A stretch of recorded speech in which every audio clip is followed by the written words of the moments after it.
जो आपका आपने लास्ट में बताया ये संप्रभुता, जो संप्रभुता है ये क्या बता देती है? हम इसके बारे में भी हमने बताया था संप्रभुता को। तो संप्रभुता हमें क्या बता देती है? हाँ, ये जो संप्रभुता होती है किसी देश की, हमने बताया था कि ये एक इम्पोर्टेंट पॉइंट है या इम्पोर्टेंट बॉडी है, ऐसा करके मान लेंगे। ये अहम भूमिका निभाता है और किसी देश में देश के जो नागरिक हैं, सिटीजन हैं, और उनका जो एक पर्टिकुलर एरिया है, यानी जो सिटीजन है जो पर्टिकुलर एरिया में रहते हैं, उनके कंट्रोल को ये, यानी उनको कंट्रोल करता है, उनको निश्चित करता है। ये बात हो गई थी कल। अच्छा, अब आज जो है हम क्या पढ़ेंगे? हमने क्या बताया था इसके आगे कि हम पढ़ेंगे इंपॉर्टेंस ऑफ कॉन्स्टिट्यूशन, यानी संविधान का महत्व। संविधान का महत्व।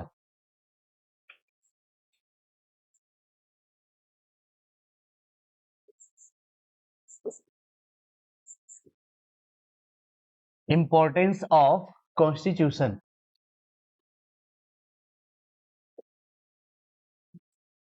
अच्छा, ये बात हम संविधान के महत्व को पढ़ रहे हैं, ठीक। अब संविधान के महत्व में कौन कौन सी चीजें आ सकती हैं, यानी संविधान का क्या इंपॉर्टेंस है, महत्व क्या है, जो संविधान बनाया गया इसका महत्व क्या हो जाता है, यानी ये किस तरीके से काम करेगा, जो सिटीजन है इनके वेलफेयर के लिए काम करेगा, या सिटीजन को एक सही तरीके से उन्हें जीवन जीने का अधिकार देगा, उनके फंडामेंटल ड्यूटीज को डिसाइड करेगा, फंडामेंटल राइट्स को डिसाइड करेगा। इस तरीके की चीजों को ये क्या करेगा? रेगुलेट करने का प्रयास करेगा। तो लिखिएगा संविधान सभी नागरिकों को, यहां से लिखेंगे संविधान, संविधान सभी नागरिकों को,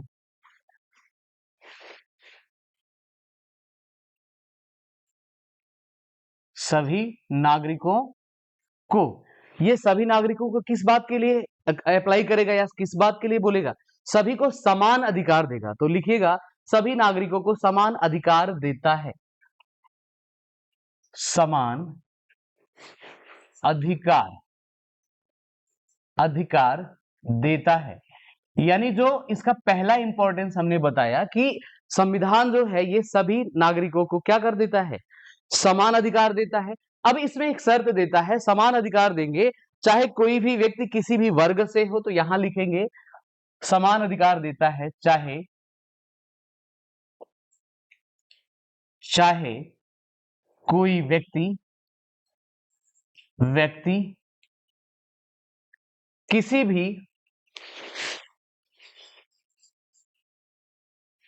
किसी भी वर्ग, वर्ग के साथ धर्म की बात करेंगे, किसी भी धर्म, किसी भी धर्म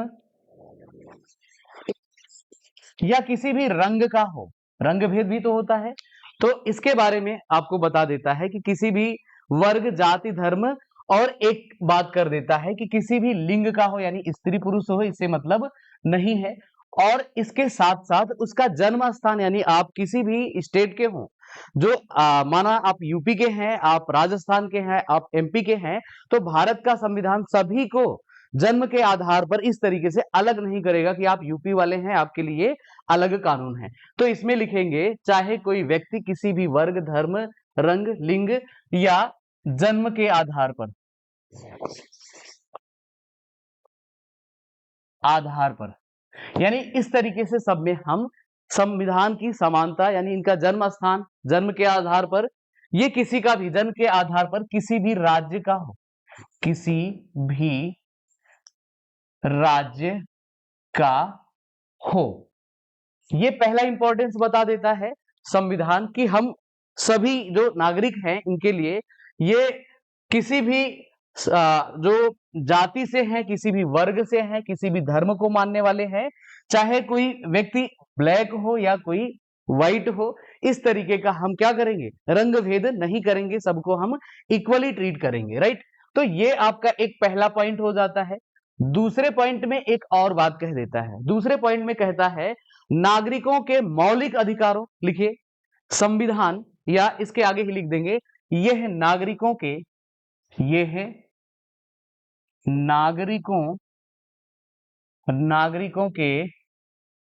मौलिक अधिकारों, मौलिक अधिकार में इसको बोल देते हैं, ये बोला जाता है आपका फंडामेंटल राइट्स। अब फंडामेंटल राइट्स,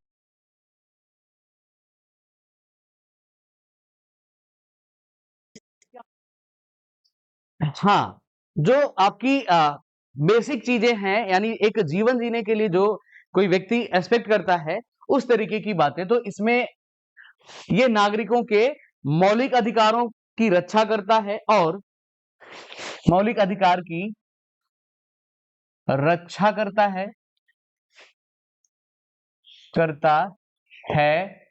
और अच्छा, मौलिक अधिकार के अलावा और कोई एक बात है, मौलिक अधिकार के अलावा और कोई एक बात है, ये कह देता है नागरिकों के मौलिक अधिकारों की रक्षा करेंगे और सरकार की मनमानी शक्तियों, जो आपकी गवर्नमेंट है, सरकार की मनमानी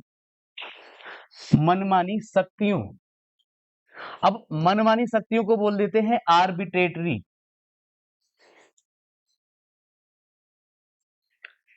जो मनमानी शक्तियां हैं, आर्बिट्रेटरी पावर जो है, इसको क्या करेगा, ये रोकेगा कि अपने कोई भी स्टेट जो है, जैसे हमने बताया देश में सरकार होना जरूरी है, सरकार क्या कर देती है, कुछ रूल्स बनाती है और कुछ प्रिंसिपल देती है, इसी के आधार पर हमें जो है उसको फॉलो करना होता है, हमको अपने काम को रेगुलेट करना होता है। ठीक, तो ये दूसरा इंपॉर्टेंस हो जाता है कि ये नागरिकों के मौलिक अधिकार की रक्षा करता है और सरकार की मनमानी शक्तियों यानी आर्बिट्रेटरी पावर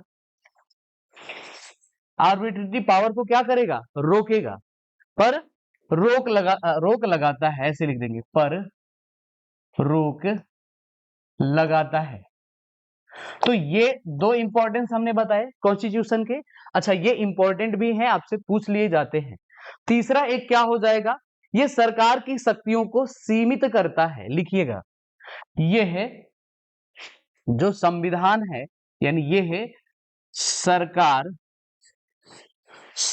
की शक्तियों, यानी सरकार के पावर को, सरकार के शक्तियों को सीमित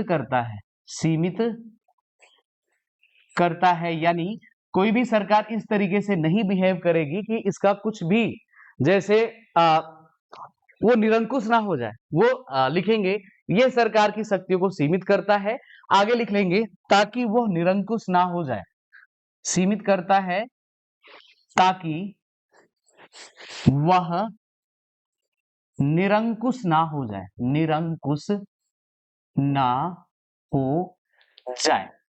अच्छा, अब ये चीज क्या है कि सरकार की शक्तियों को ये थोड़ा सा रोक टोक लगाता है जिससे वो निरंकुश ना हो जाए। अब निरंकुश का मतलब ये हो जाता है ये कि सरकार जो भी काम करेगा, इस तरीके से हम थोड़ा सा उस पर रोक लगाने का प्रयास करेंगे, वो मनमानी नहीं कर पाएगा। निरंकुश मतलब उस पर अंकुश लगा सकते हैं, उस पर हम रोक लगा सकते हैं। इसीलिए हमने कल की क्लास में बताया कि जो आपका कॉन्स्टिट्यूशन है, संविधान है, ये सर्वोच्च है, इसके ऊपर कुछ भी नहीं है। कल बताया था ना कि जो आपका संविधान है, इसके ऊपर कुछ भी नहीं है, यही सर्वोच्च है। अच्छा, ये लाइन हो गई। अब इन तीनों में आपको अभी तक जो है सारी बातें ये समझ में आ गई होंगी कि अभी तक जो है संविधान है, इसके आगे कुछ भी नहीं है। ये एक और काम कर देता है, ये संविधान लोगों की आकांक्षाओं, लिखेंगे यह, यानी संविधान ये लोगों की आकांक्षाओं, जो लोगों की आकांक्षाओं यानी एस्पिरेशन है, लोगों की जो एस्पिरेशन और लक्ष्यों को दर्शाता है।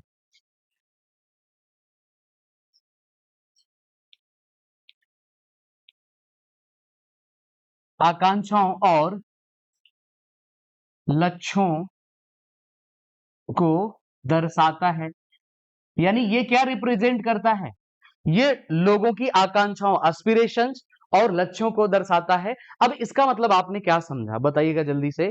कि लोगों की आकांक्षा यानी एस्पिरेशन और लक्ष्यों को दर्शाता है संविधान। इसका मतलब क्या हो जाता है? इसका मतलब ये हो जाता है, यहां एग्जाम्पल करके लिख सकते हैं। इसका मतलब एक एग्जाम्पल करके लिखेंगे कि जो संविधान है ये लोगों को समानतावादी बात के लिए बाध्य करता है, या संविधान बाध्य होता है कि हम लोगों में क्या करेंगे, समानता रखेंगे। तो इसके आगे लिखेंगे कि संविधान का लक्ष्य एक समानतावादी और संविधान संविधान का लक्ष्य एक समानतावादी वादी समानतावादी को बोलते हैं एग्ले ठीक एग्लिटेरियन, और समानतावादी और धर्मनिरपेक्ष धर्मनिरपेक्ष धर्मनिरपेक्ष को क्या बोलते हैं, सेकुलर बोलते हैं। क्या बोलते हैं? जो हमने बताया ये वाला लाइन, जो संविधान लोगों की आकांक्षाओं यानी एस्पिरेशंस और लक्ष्यों को दर्शाता है, इसका एक उदाहरण हमने लिया कि जो संविधान है, संविधान का एक टारगेट है। कौन सा टारगेट है? कि ये लोगों के साथ क्या करेगा, समानतावादी करेगा, यानी सभी के साथ इक्विलिटी का काम करेगा, सभी को समान रूप से देखेगा, और एक काम करेगा धर्मनिरपेक्षता का काम करेगा, जिसको हमने बताया सेकुलर कहा जाता है। अब ये जो सेकुलर शब्द है, धर्मनिरपेक्ष है, इससे आप क्या समझते हैं बताइए?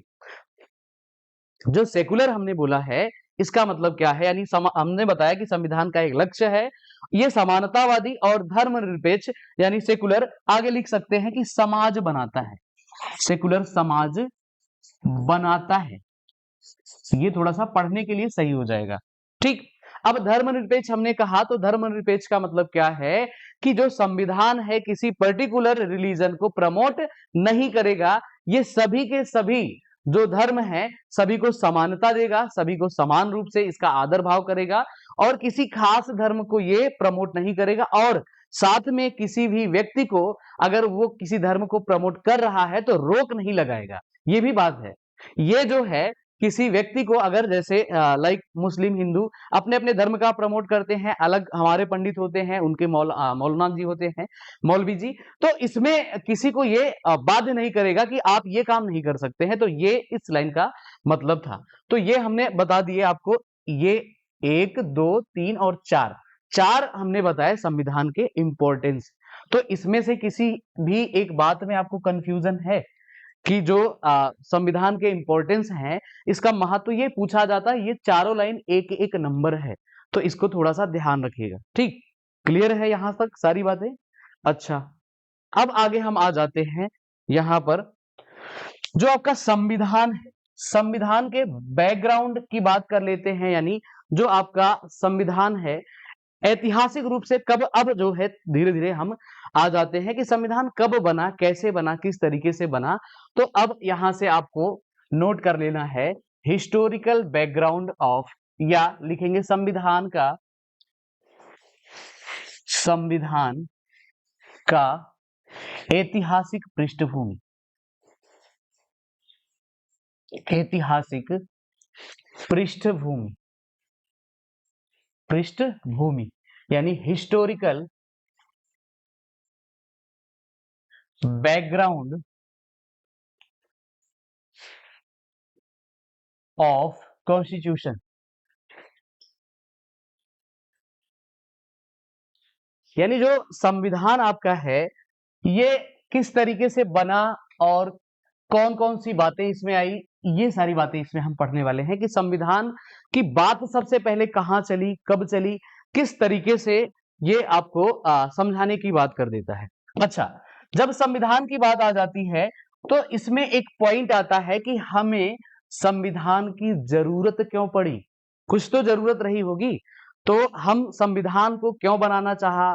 जो कांग्रेस के लोग थे, या जो मुस्लिम लीग के सदस्य थे, या जो आजादी की चाह कर रहे थे, जिनको डिमांड थी कि हमें आजादी चाहिए, हमें ये कॉलोनियल सिस्टम नहीं चाहिए।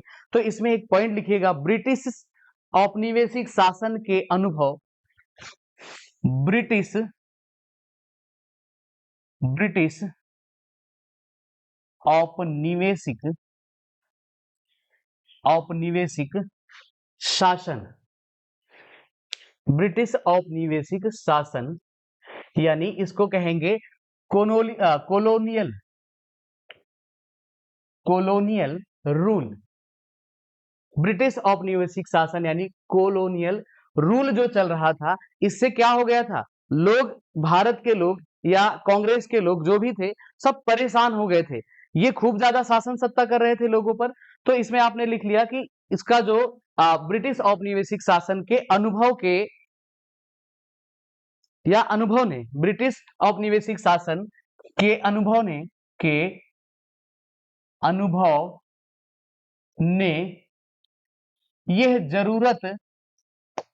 जरूरत जताई या बताई, ऐसे लिखेंगे, जरूरत जताई या बताई, यानी जो हमारे पूर्वजों पर कह सकते हैं, जो इन पर शासन हो रहा था अंग्रेजों के द्वारा, जो ये रूल कर रहे थे, ये बता देती है कॉलोनियल रूल की आवश्यकता पड़ी हमें किस चीज की, संविधान बनाने की। तो इसके आगे लिखेंगे कि जो कॉलोनियल रूल के अनुभव ने यह हमें बताया या जताया कि स्वतंत्र लोकतंत्र होना चाहिए, कि यहां पर लिखेंगे बताई कि भारत में एक स्वतंत्र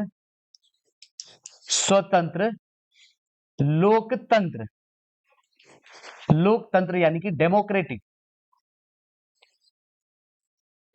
डेमोक्रेटिक होना चाहिए।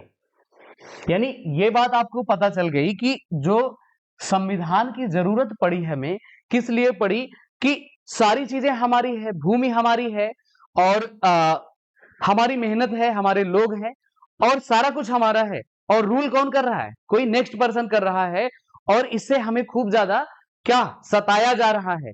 तो इसके अनुभव ने यह बता दिया कि हमें क्या चाहिए, संविधान चाहिए, संविधान होना चाहिए। अब इसमें एक वर्ड आया है लोकतंत्र। जो ये लोकतंत्र है या डेमोक्रेटिक हमने बताया, इसका पर्टिकुलर एक मीनिंग है, क्या है बताइए। जो लोकतंत्र है ये थोड़ा सा आपका इंपॉर्टेंट है, पूछ लिया जाता है कि लोकतंत्र क्या चीज है, क्या भला है, बताइएगा जल्दी से। जो लोकतंत्र है ये क्या चीज है। सबसे पहले ये जो आपका डेमोक्रेटिक शब्द है, हाँ बताइएगा।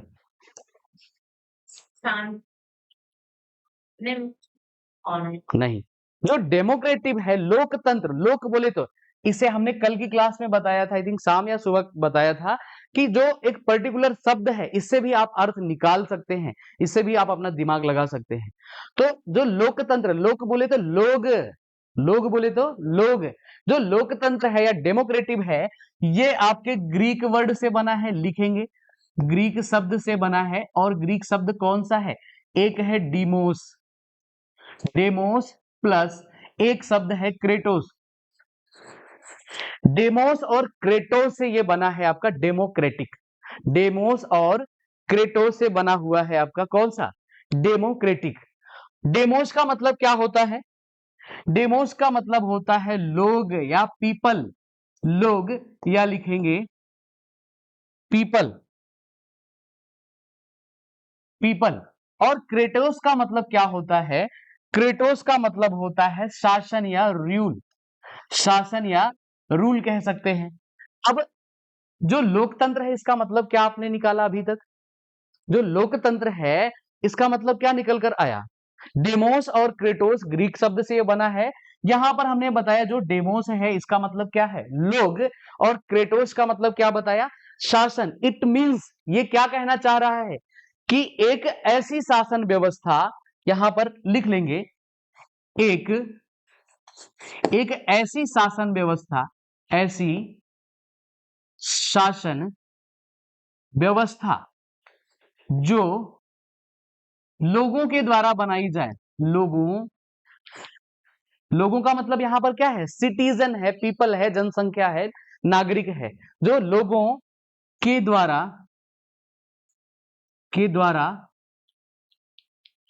बनाई जाए, ये बात बोली गई डेमोक्रेटिक का मतलब।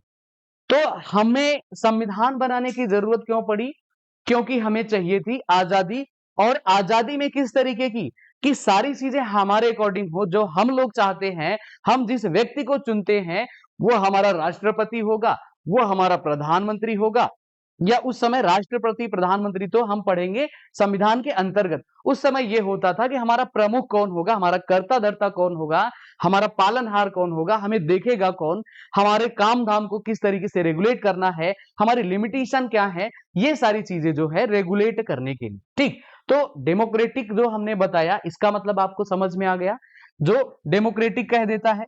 अच्छा, जो डेमोक्रेटिक है या लोकतंत्र है, ये अमेरिका के एक राष्ट्रपति हुए अब्राहम लिंकन साहब। तो लिंकन साहब ने क्या कहा कि डेमोक्रेटिक जो है ये एक तरीके का ऐसा शासन है जो जनता के द्वारा चुना जाता है, यानी जनता की सरकार लिख सकते हैं। अब्राहम लिंकन ने क्या कहा कि जनता की सरकार जनता के द्वारा, यहां लिखेंगे भाई लिंकन। लिंकन ने क्या कहा, जनता की सरकार, जनता की सरकार, ये एक बात इन्होंने बोली। दूसरी बात इन्होंने क्या कहा, जनता के लिए, जनता के द्वारा, जनता के द्वारा। दूसरा पॉइंट इन्होंने क्या बोला, पहला बोला जनता की सरकार, दूसरा पॉइंट इन्होंने बोला जनता के द्वारा, और तीसरा इन्होंने कहा कि जनता के लिए, जनता के लिए, यानी इन्होंने तीन बातें कह दी। कौन कौन सी, government of the people, by the people, for the people, ये बात इन्होंने कह दी। अब ये डेमोक्रेटिक आपका कंफर्म हो गया। अब आगे से पूछा जाएगा तो क्या बताएंगे, हाँ, अब अगर आपसे पूछा जाए कि आपके भारत देश में किस प्रकार की शासन व्यवस्था है, डेमोक्रेटिक, क्योंकि हम इंडियन कॉन्स्टिट्यूशन पढ़ रहे हैं तो इससे आपको रिलेट कर लेना है। अब एक और इसका मीनिंग आप समझ सकते हैं किस तरीके से, कि एक होता है आपका राजतंत्र, एक होता है राजतंत्र, एक होता है प्रजातंत्र। तो प्रजा यहां पर कौन माना जाएगा, जनता। तो ये आप सभी लोग अपना राष्ट्रपति प्रधानमंत्री चुनते हैं कैसे, इनडायरेक्टली। पहले हम अपने मेंबर को चुनते हैं, वो मेंबर जो है मिलकर के इनको चुनते हैं। तो कुल मिलाकर ये किसके द्वारा माना जाता है, जनता के द्वारा ही चुना जाता है। ठीक, ये बात क्लियर हो गई।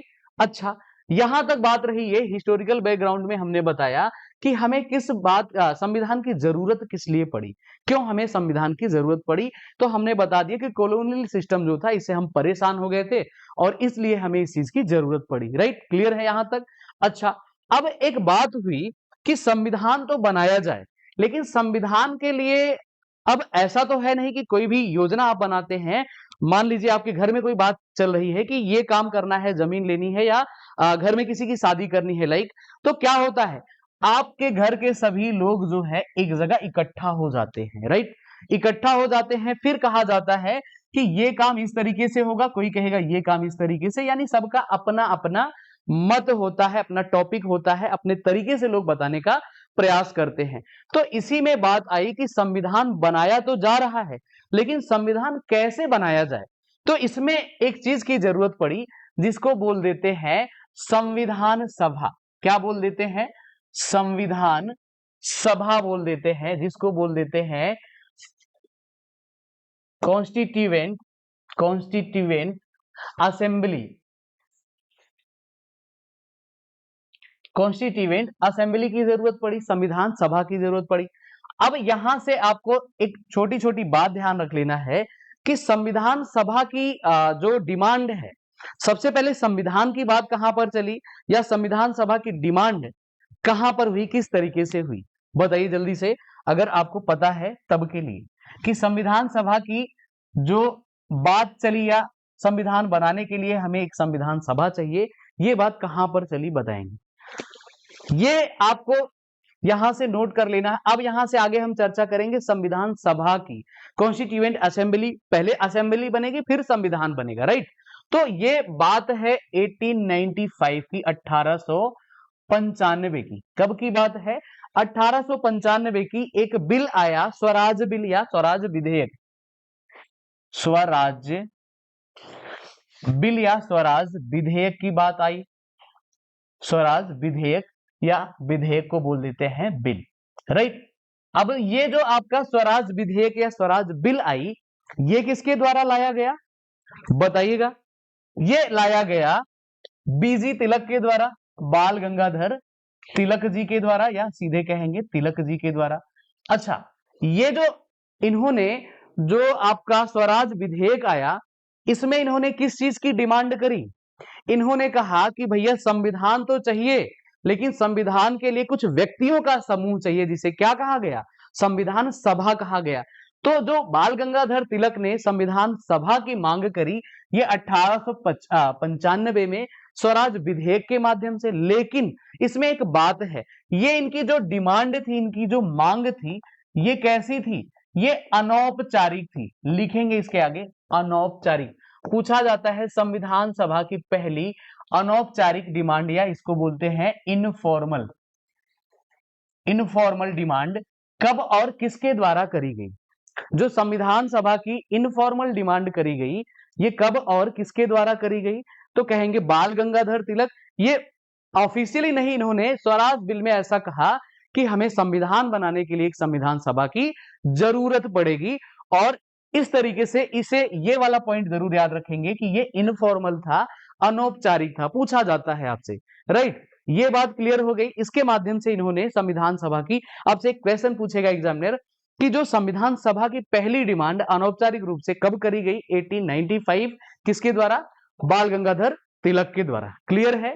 अच्छा, इसके बाद एक और बात आई, इसी के अंतर्गत जो ये विधेयक लाया गया, स्वराज विधेयक, इसमें एक और बात इन्होंने कह दी। इन्होंने कहा, लिखिएगा, इस विधेयक में स्वशासन का दृष्टिकोण रखा गया। इस विधेयक में स्वशासन, स्वशासन का दृष्टिकोण रखा गया।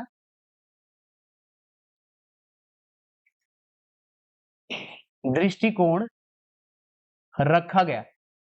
अच्छा, इस बात से आपने क्या समझा कि स्वशासन का दृष्टिकोण जो रखा गया, ये क्या चीज है? जो स्वशासन का इन्होंने दृष्टिकोण रखा, ये क्या बता देती है हमें? यानी हमारा खुद का ही शासन होगा, हमारे लोग ही जो है कानून बनाएंगे, हमारे लोग ही इस तरीके की बातों को इंप्लीमेंट करेंगे, या रूल बनाएंगे, या डेवलपमेंट का कोई बात होगा तो इन्हीं के द्वारा करा जाएगा। आगे लिखेंगे, और इसमें अभिव्यक्ति की स्वतंत्रता और इसमें अभिव्यक्ति की स्वतंत्रता।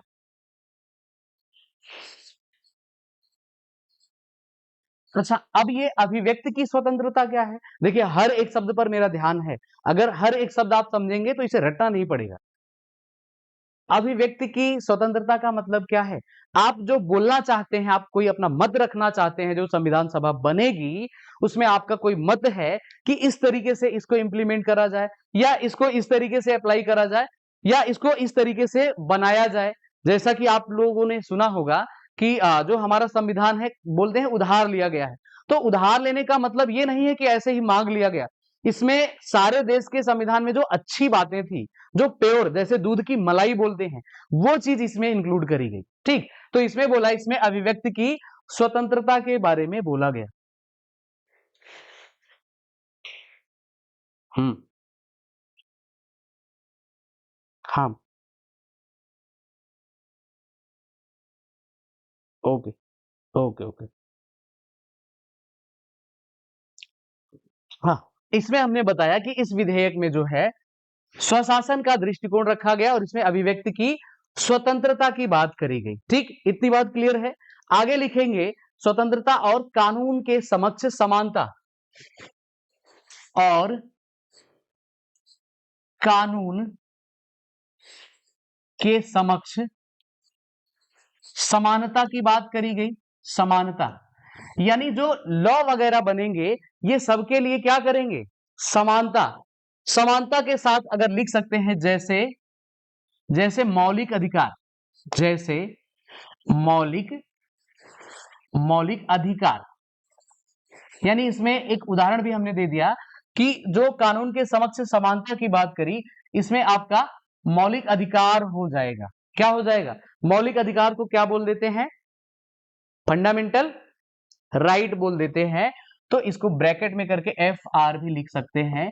यानी कि जो स्वराज विधेयक आया, स्वराज बिल आया, इस स्वराज विधेयक में, स्वराज बिल में बाल गंगाधर तिलक ने पहले तो संविधान सभा की मांग करी और कहा कि जो हमारी संविधान सभा बनेगी ये स्वशासन करेगी, हमारे ही लोगों के द्वारा बनेगी और इसके साथ साथ अभिव्यक्ति की आजादी होगी कि हम अपना कोई मत रखना चाहते हैं ये भी कर पाएंगे और इसके साथ साथ जो अभिव्यक्ति की स्वतंत्रता होगी और कानून के समक्ष समानता की बात, यानी जो हमारा फंडामेंटल राइट है, जो हमारे अधिकार हैं, ये सबके लिए होंगे, समान होगा। ठीक, ये बात क्लियर है। अच्छा, ये रही किसकी, ये अनौपचारिक मांग की बात रही जो 1895 में बाल गंगाधर तिलक के द्वारा। अब एक वर्ष और नोट करेंगे 1924 का। अब एक वर्ष आ जाता है 1924, 1924 का वर्ष आ जाता है और 1924 का जो है वर्ष है, ये स्वराज पार्टी से रिलेट करता है। स्वराज लिखेंगे, स्वराज्य पार्टी। 1924 में स्वराज पार्टी के द्वारा कौन सी बात करी गई, इसमें लिखेंगे मोतीलाल नेहरू और चित्तरंजन दास ने, मोतीलाल नेहरू और चित्तरंजन दास ने मोतीलाल नेहरू व चित्तरंजन दास ने या CR दास ने, इसमें कौन सी बात रखी गई, इन्होंने भी किसकी बात करी, संविधान की बात करी और संविधान सभा की डिमांड करी। तो इसमें लिखेंगे संविधान बनाने के लिए संविधान सभा का, मोतीलाल नेहरू व चित्तरंजन दास ने संविधान बनाने के लिए, संविधान बनाने के लिए, बनाने के लिए संविधान सभा यानी कॉन्स्टिट्यूशन, संविधान सभा यानी कॉन्स्टिट्यूएंट असेंबली की मांग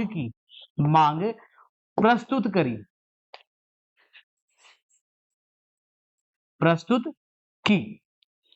क्लियर है ये बात कि जो 1924 में स्वराज पार्टी की बात चली, इसमें कौन कौन थे, इसमें ये दो व्यक्ति हैं, इनके बारे में आपको थोड़ा सा ध्यान रख लेना होगा। कौन कौन, तो जो आपके यहां से हमने बता दिया, ये मोतीलाल नेहरू और चित्तरंजन दास के बारे में। ठीक, इनके बारे में आपको ध्यान रख लेना होगा। ये क्वेश्चन पूछा जाता है कि जो आपका 1924 का 1924 का स्वराज पार्टी जो काम कर रही थी, गठित थी, इसमें कौन से व्यक्तियों ने संविधान सभा या संविधान की मांग करी। तो इन्होंने कहा हमारा जो कॉन्स्टिट्यूशन बनेगा इसके लिए कॉन्स्टिट्यूएंट असेंबली चाहिए। ये बात क्लियर है।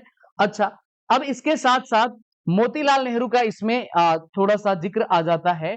मोतीलाल नेहरू ने इसमें थोड़ा सा अपने तरीके से चीजों को मांगने का प्रयास करा, डिमांड करने का प्रयास करा। तो लिखिएगा, मोतीलाल नेहरू ने केंद्रीय विधानसभा, मोतीलाल नेहरू ने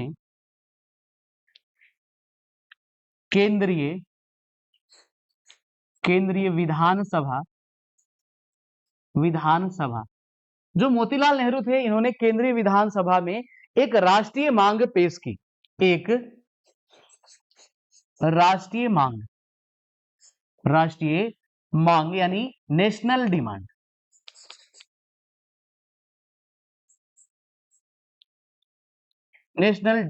या नेशनल मांग पेश की। अच्छा, इन्होंने राष्ट्रीय मांग पेश तो कर दी, इसके अंतर्गत इन्होंने क्या कहा कि जो हमारा संविधान बनेगा, इसके आगे लिखेंगे पेश की, जिसमें संविधान बनाने के लिए, संविधान बनाने के लिए एक मसौदा समिति के बारे में बात करी। अब मसौदा समिति की इन्होंने जो बात करी, या मसौदा, इसका जो यहां पर जो मसौदा समिति की बात करी, या मसौदा तैयार करना लिख देंगे, ये ज्यादा सही होगा। मसौदा तैयार करने की मांग की, या करने के लिए एक सम्मेलन बुलाने की बात करी, एक सम्मेलन बुलाने की बात करी। क्योंकि इनका ये मतलब था कि संविधान बनाने की बात तो सब कोई कर रहा है, लेकिन संविधान बनाने के साथ साथ जो एक मसौदा तैयार करा जाएगा। अब ये जो पर्टिकुलर शब्द है, जो आपका मसौदा, ये क्या चीज है, इसको बताइएगा कि इसको आपने क्या समझा। जो ड्राफ्ट मसौदा बोले तो ये आपका क्या कहलाएगा, ये ड्राफ्ट की बात करता है, लिख देते हैं यहां पर।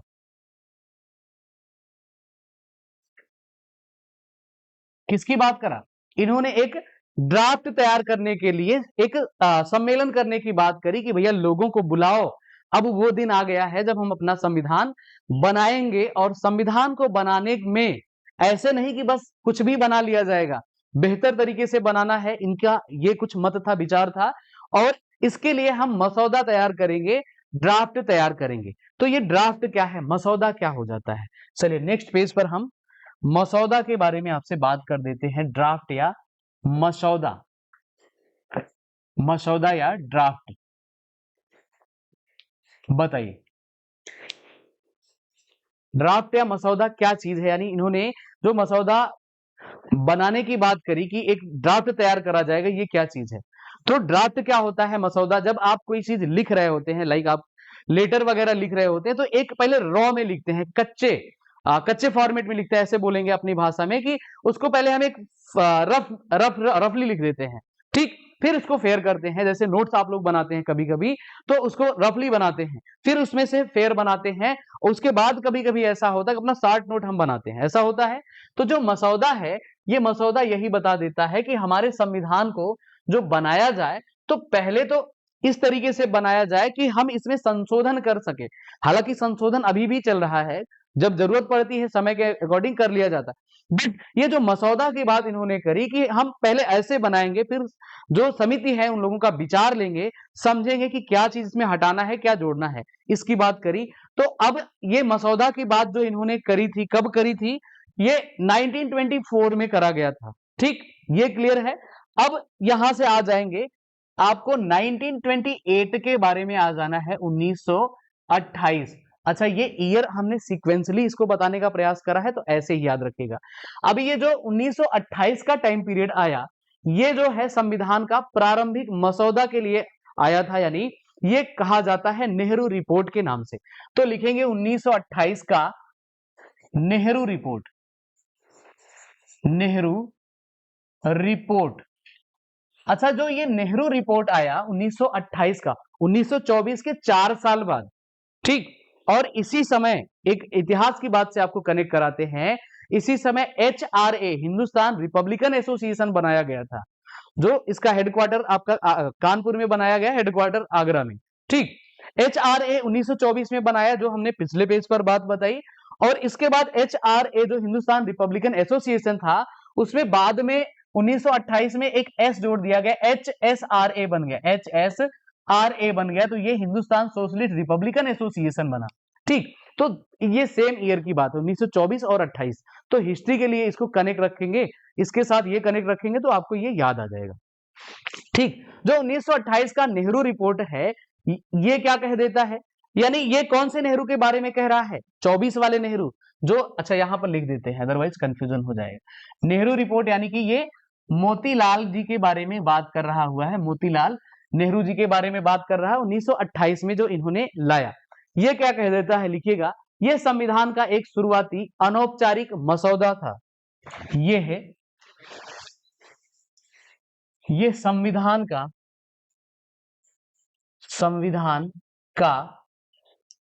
एक शुरुआती मसौदा था।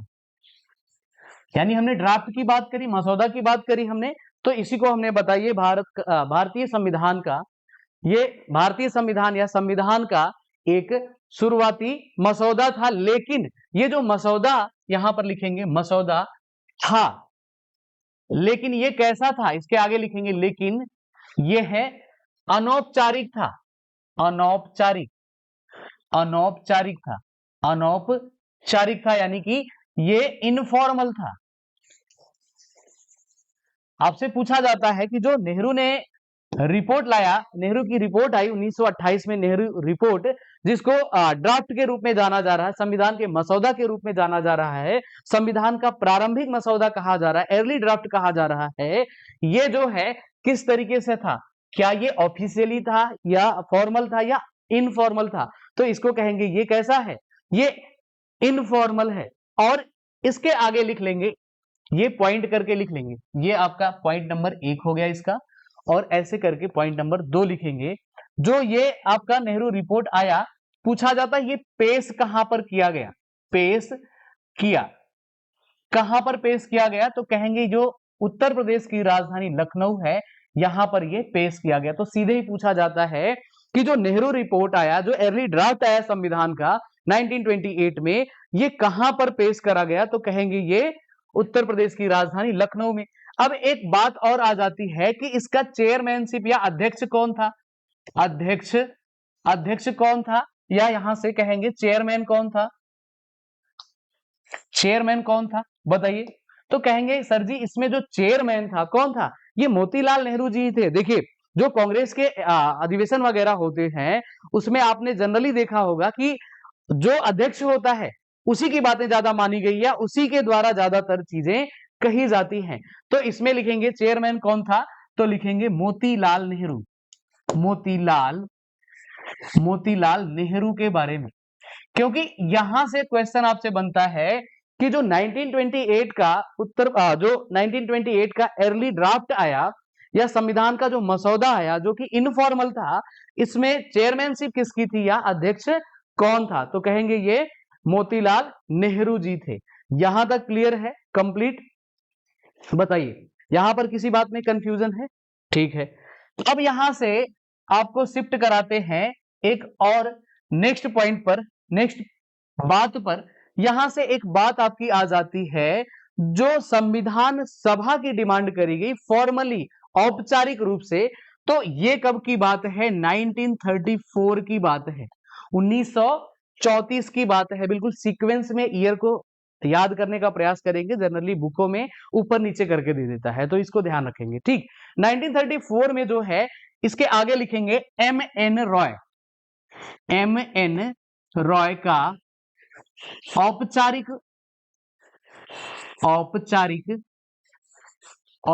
यानी फॉर्मल प्रस्ताव।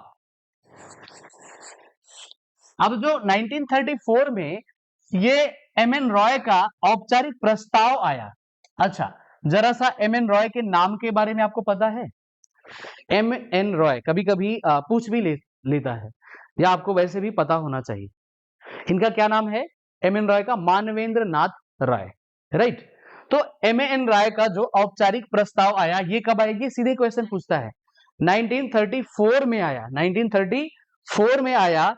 किसका? M.N. रॉय का औपचारिक प्रस्ताव। ये किसके लिए प्रस्ताव आया? ये आया संविधान सभा के लिए, संविधान सभा के लिए इनका एक क्या आया? प्रस्ताव आया 1934 का। और याद रखेंगे, अब यहां से एक पॉइंट लिखेंगे, जो M.N. रॉय है इनके बारे में लिखेंगे कि 1934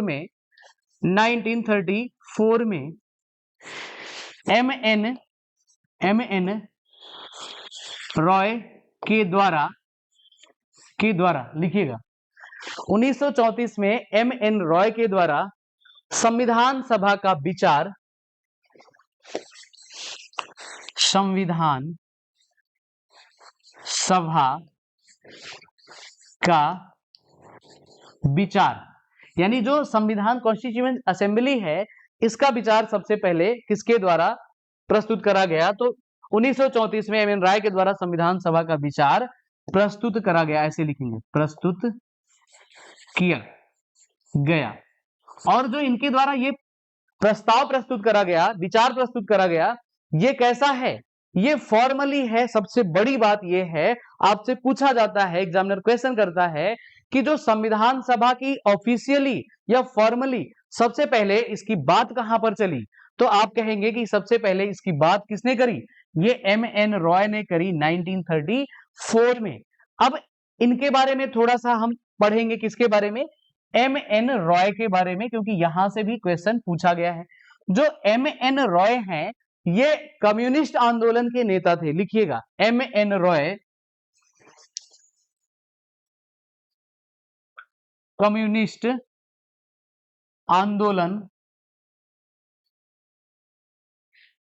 आंदोलन के अग्रणी और प्रखर अग्रणी यानी आगे गिने जाने वाले, या पायोनियर बोलते हैं। क्या बोल देते हैं? पायोनियर। कम्युनिस्ट आंदोलन के अग्रणी और प्रखर, ये क्या थे? विचारक थे, इससे संबंधित थे, नेता थे, ऐसा करके लिखेंगे। ये कम्युनिस्ट आंदोलन के अग्रणी यानी इसको पायनियर बोला जाता है, और प्रखर नेता थे, ऐसा लिखेंगे। प्रखर नेता थे, लिख देते हैं हम भी, नेता थे। अच्छा, अब ये बात तो आपने समझ ली कि ये जो है कम्युनिस्ट आंदोलन के अग्रणी नेता थे, राइट। अब ये जो आपका कम्युनिस्ट है, ये कम्युनिस्ट से आप क्या समझते हैं? बताइए। जो कम्युनिस्ट है, इससे आप ये पर्टिकुलर वर्ड से क्या समझते हैं? बताइएगा। जो कम्युनिस्ट है, ये क्या चीज बता देता है? सबसे पहले अगर बात करी जाए, जो कम्युनिस्ट ये विचारधारा है, यानी अगर यहां पर बात करें कम्युनिस्ट विचारधारा की बात करेंगे, तो ये कार्ल मार्क्स का नाम आपने सुना है? किसमें सुना है? इकोनॉमिक्स में सुना होगा। कार्ल मार्क्स और लेनिन। लेनिन कौन था? ये रशिया का था, ठीक, व्लादिमीर लेनिन करके था, तो लेनिन लिखेंगे। विचारधारा किसका?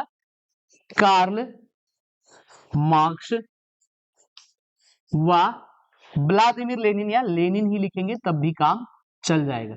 यानी जो ये कम्युनिस्ट विचारधारा है, ये विचारधारा किसकी या किससे संबंधित है? ये जो है कार्ल मार्क्स और लेनिन से संबंधित है। अब यहां पर बात, ये क्वेश्चन उठता है कि ये कम्युनिस्ट की बात तो आपने बता दी किसकी विचारधारा है, लेकिन ये कम्युनिस्ट क्या चीज है? यहां पर थोड़ा सा हम आपसे डिस्कस कर लेते हैं ये कम्युनिस्ट के बारे में, ठीक। यहां पर आपसे बात कर लेते हैं कम्युनिस्ट क्या चीज है। थोड़ा सा आप प्रयास करेंगे समझने का कि कम्युनिस्ट क्या है। कम्युनिस्ट वो एक ऐसा वर्ग है, या कम्युनिस्ट ऐसे वर्ग से बिलोंग करता है, या जो कम्युनिस्ट के लोग हैं, ये ऐसे वर्ग को सपोर्ट करते हैं कि जहां पर कोई वर्ग नहीं होता है, ऐसे मानकर चलेंगे। यानी ये कैसा डेवलप करता है? वर्ग विहीन समाज। लिख लेंगे एक पॉइंट में कम्युनिस्ट के बारे में, ये है वर्ग विहीन समाज के बारे में बात करता है। यानी जो आपका ये कम्युनिस्ट की बात हमने करी है, कम्युनिस्ट को यहां से थोड़ा सा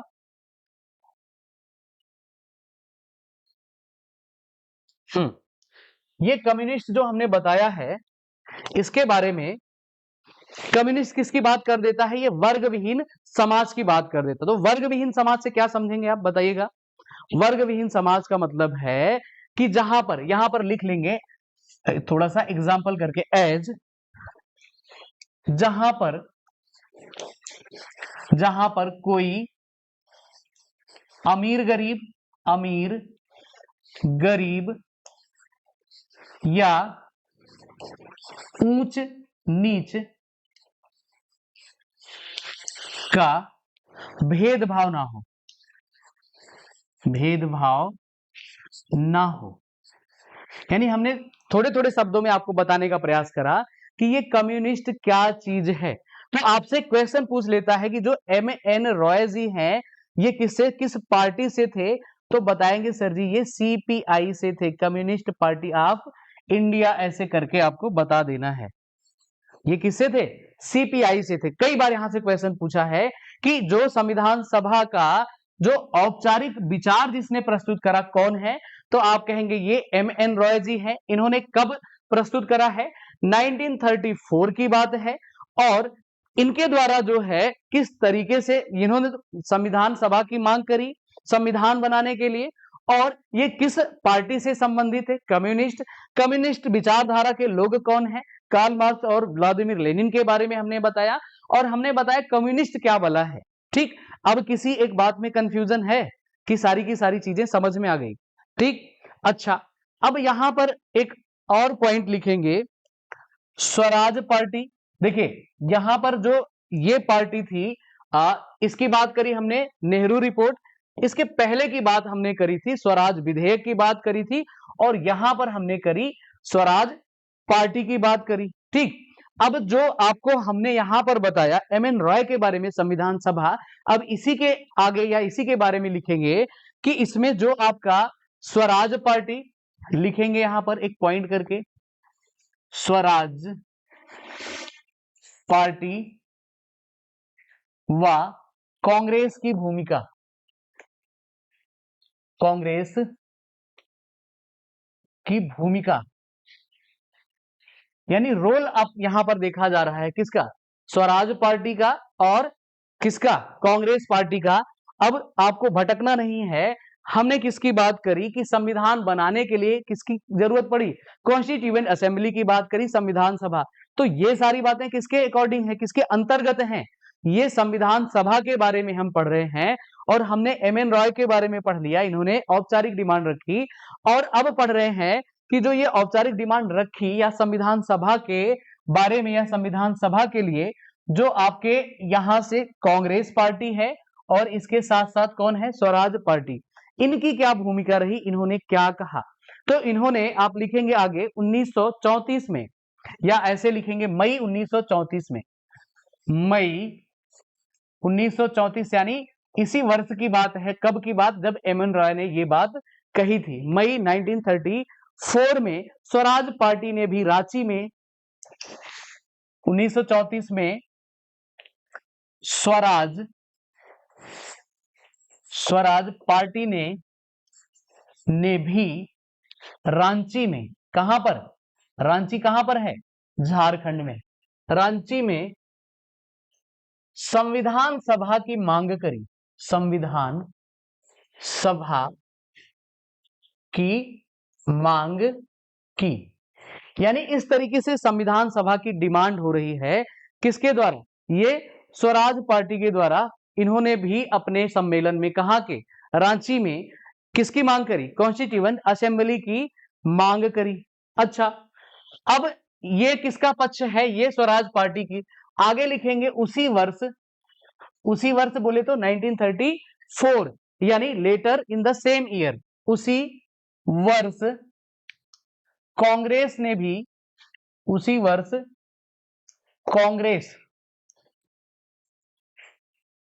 कांग्रेस ने भी, अब कांग्रेस भी किसकी बात करेगा? ये भी इसी की बात करेगा, यानी कांग्रेस ने भी भारतीय राष्ट्रीय कांग्रेस का हिस्सा बनने की बात करी। किसके लिए? संविधान के बाद। यानी आपने क्या लिखा अभी तक? उसी वर्ष कांग्रेस ने भी भारतीय राष्ट्रीय कांग्रेस नीति का आधिकारिक हिस्सा बन गई, ऐसे लिख देंगे। ठीक, उसी क्या हो गया? उसी वर्ष कांग्रेस ने भी, यहां से लिख लेंगे INC, जो भारतीय राष्ट्रीय कांग्रेस ने हिस्सा बनने के लिए सोचा, किसका? ने हिस्सा बनने का निर्णय लिया। ऐसा भी देखिए, जब अपनी भाषा में लिखेंगे, अपनी भाषा में समझेंगे तो ये आपको समझ में आएगा। किताबी भाषा से थोड़ा सा हट करके पढ़ेंगे, समझेंगे तो आपके लिए थोड़ा आसान हो जाएगा। ठीक, तो उसी वर्ष यानी स्वराज पार्टी व कांग्रेस की भूमिका में हमने बताया कि स्वराज पार्टी ने झारखंड में अपना जो ये डिमांड रखा कि कॉन्स्टिट्यूएंट असेंबली हो, और उसी साल INC ने भी कहा कि हम जो संविधान सभा है किसका हिस्सा बनने के लिए कहा? कॉन्स्टिट्यूएंट असेंबली, जो कॉन्स्टिट्यूएंट असेंबली बनने की बात करी, कहा कि हम भी इसमें पार्टिसिपेट करेंगे। ये बात क्लियर है? अच्छा, अब इसके बाद एक और बात आ जाती है, ये हमने 1934 तक का क्लियर कर लिया। अब यहां से एक बात आ जाती है 1938 की। कब की? 1938 की बात आ जाती है। ये बोला जाता है नेहरू का घोषणा पत्र। 1938 का नेहरू का घोषणा पत्र यानी अनाउंसमेंट ऑफ नेहरू।